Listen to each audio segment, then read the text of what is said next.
2 years ago, Grand Canyon University President Brian Mueller was fuming. The for-profit university had been blocked by its accreditor after an attempt to convert to a non-profit institution. A wounded Mueller ripped the Higher Learning Commission, saying the accreditor had wronged GCU and left the Christian school extremely disrespected. All that has changed. On July 2, sporting a purple tie and in an ebullient mood, Mueller announced that GCU had officially executed the long-sought conversion to nonprofit status. The university's academic assets were sold to a new, nonprofit entity for around $875 million on July 1. Meanwhile, the profit-seeking company that formerly owned the school, Grand Canyon Education, Inc., will handle campus operations like marketing and financial aid processing through a 15-year contract, in exchange for a hefty share of GCU's tuition revenue. The deal is an audacious and eyebrow-raising victory for GCU. But for-profit critics are alarmed. Experts say that GCU's conversion papers over contradictions in the institution's new split identity. They also criticize Mueller's dual roles of company CEO and university president. No other university in the country has its CEO working for its contractor and for itself, said Robert Shireman, a former deputy undersecretary in the Obama administration's Department of Education. He now works for the Century Foundation, a progressive think tank based in New York City. Over the past decade, for-profit colleges have been investigated for predatory enrollment strategies that burned students and left them in a mountain of debt. These days, companies like GCU are changing their tactics, Shireman said. The wolves are putting on sheep's clothing, and hoping that the rest of us will not notice, he said. GCU has pursued explosive growth in ground enrollment and online students since 2004, when the school was the first non-profit university in the country to convert into a for-profit company. GCU's continued growth and steadily rising stock price has also meant a personal financial windfall for Mueller himself. The Chronicle of Higher Education reported on Monday that since January 2017, Mueller has made approximately $15 million from his sale of shares. The company trades as LOPE, a reference to GCU's antelope mascot, on the Nasdaq Stock Exchange. Mueller will take a 50% cut to his base annual salary under the new agreement, reducing his pay to $321,000 according to a financial filing. Another gigantic financial advantage, GCU will no longer pay property taxes on its 275-acre campus, which has transformed the surrounding neighborhood in West Phoenix. GCU will continue to pay taxes on an office complex.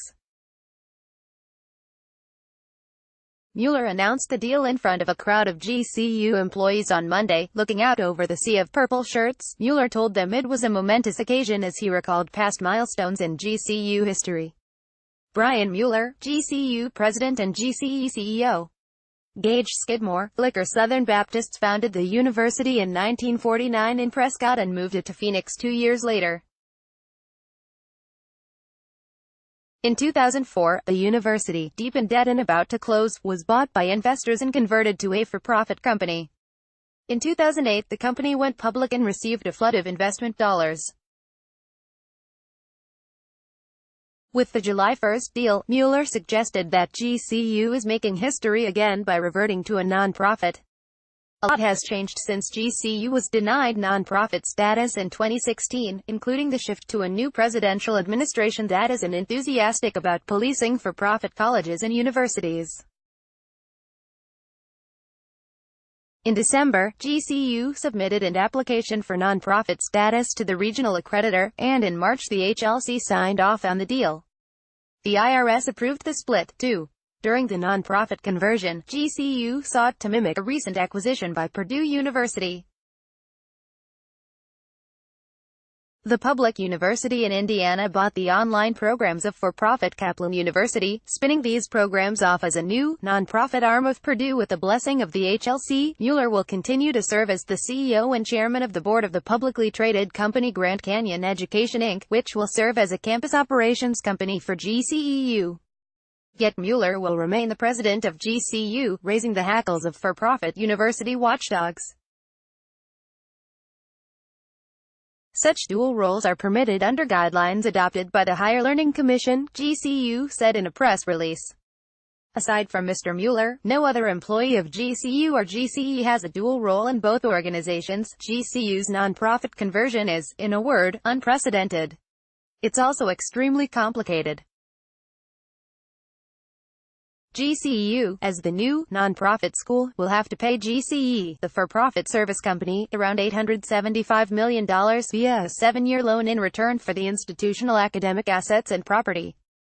GCE's footprint will extend across campus, as the service company handles a long list of tasks for the nonprofit, from marketing to technology to counseling to financial aid processing. In exchange, 60% of the university's tuition and fee revenue will be paid to the company. For all of his talk of historic dates, Mueller, in his speech on Monday, downplayed the uniqueness of the deal, arguing that universities have outsourced key functions for decades. This is very mainstream in higher education today, Mueller told the crowd. Hundreds of universities are doing it, and our model is almost an identical replica of that, so we're in the mainstream of what's happening. Others who follow higher education are skeptical. Colleges and universities rely on outside contractors for minor campus tasks all the time. But Shireman argues that this conversion is extremely unusual because GCE is going to run a battery of campus operations for a single, all-important client, the newly nonprofit GCU. No nonprofit or public university operates that way except for GCU. GCU is not in the mainstream. It is completely different from other universities, he said. According to the statement, GCE expects to provide services to other colleges and even Christian high schools nationwide. Shireman named two main reasons for GCU's success at converting to a nonprofit on its second attempt: rule changes at the Higher Learning Commission, and a weakening of the IRS due to budget cuts, which he said is no longer able to adequately oversee nonprofit organizations. Because of the conversion, the university will be able to avoid regulations on gainful employment and federal loans that apply to for-profit schools. Even analysts who take a favorable view of the for-profit sector acknowledge that there are risks under GCU's new structure. Trace Erden, an analyst with Titan Partners who's friendly to for-profit universities, said that GCU will face challenges regardless. GCE, as a for-profit company, will need to retain GCU as a primary, massive client in order to maintain its bottom line, he said. You're trading one kind of risk for another, Erden said. When the contract between the two parties expires, another service provider company might try to swoop in to serve GCU instead, he suggested. Mueller downplayed this option on Monday, likening the deal to a divorce during the Middle Ages. There's no divorce possible here, Mueller said. An executive who spent his career with the University of Phoenix's parent company, Mueller eventually may have to face competition among other companies who want a share of the higher education service provider dollars. Success or failure will be on Mueller, Erden explained. There's a ton that's tied up with Brian Mueller, all the way around, Erden said. He's sort of godlike inside that organization. Two separate boards will govern the company and the university. Each can select and fire the university's president and company's CEO. Nevertheless, both GCU's board of trustees and the corporate board tapped Mueller to maintain his leadership roles, he said. Other experts are more blunt, arguing that Mueller's role and the school's new tax status contain glaring contradictions. This is an organization that is a nonprofit in name only, said Brian Gale, a Georgetown University law professor who has scrutinized the GCU conversion. Pointing to Mueller's dual positions, Gale argues that his two roles are contradictory. Each of those obliges him to serve a different set of constituents whose interests are not aligned, he said. Gale said that the split structure of GCU may prioritize profit over educational outcomes. The for-profit service provider and a highly influential Mueller will oversee much of campus life, Gale explained. When prospective students see GCU's new nonprofit label, they may think they are enrolling in a certain kind of school even though the incentives of the old, for-profit institution haven't changed. We have lots of evidence that consumers believe nonprofits act differently than for-profits, Gale said. We believe that nonprofits are not looking out for their bottom line, that they're not going to cut quality to make money. GCU has aggressively refuted the idea that the nonprofit conversion is an end run around regulations enacted by the Obama administration to police the worst abuses of the for-profit sector. The university cites a low loan default rate of 6.2% for the most recent student cohort. The university supports measures that ensure educational institutions are meeting recognized standards, particularly as it relates to student support services, academic integrity and financial transparency, and believes those measures should apply to all institutions, for-profit and non-profit, GCU said in a press release. Gale himself has received pushback from GCU over his analysis of the conversion. After Gale discussed GCU's case in front of a Department of Education Oversight Committee on Accreditors in May, GCU blasted Gale for numerous material inaccuracies, and argued that his conclusions were drawn out of whole cloth. For now, the conversion appears to be moving forward. The Department of Education did not respond to a pre-acquisition review of the deal, according to GCU's press release, but the university said that the department approves deals after they close. The department could choose to place regulatory restrictions on GCU under the new arrangement. Approximately 1,400 faculty and academic staff now work for the nonprofit, along with substantially all of the 6,000 part-time, adjunct, and student employees, according to GCE's corporate filing with the Securities and Exchange Commission. The company's 2,600 full-time employees will continue to work from the company's Phoenix office complex. GCU went public in 2008, and at that time a group of former Apollo Education Group executives including Mueller carried out explosive enrollment growth on campus and online. But as Phoenix New Times reported last fall, some online GCU students feel dissatisfied with their program or misled based on the sales pitch they heard before they enrolled. Court documents and interviews with former enrollment employees described a quota-driven atmosphere to recruit new students. The university expects to enroll almost 21,000 students on its ground campus this fall, eventually growing to 30,000. Mueller said that he expects the current online population of 70,000 students to swell to 100,000. Another unknown aspect of the conversion is how GCU's institutional peers will respond.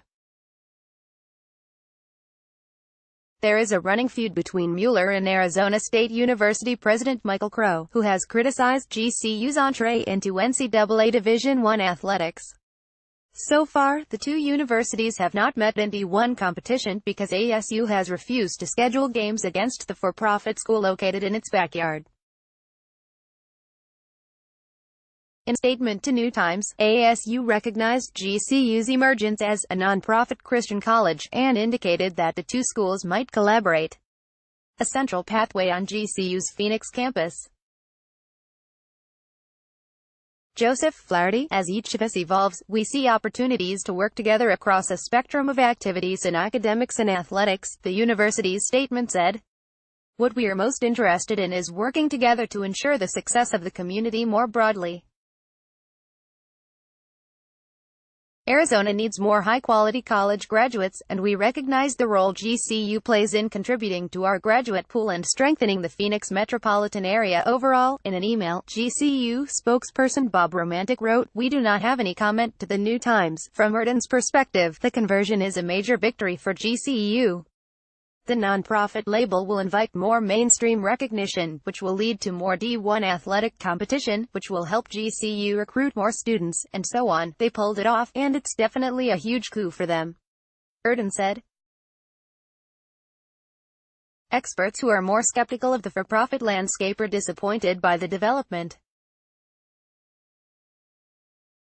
They argue that the public might not know the scope of GCU's historic switch until many years from now.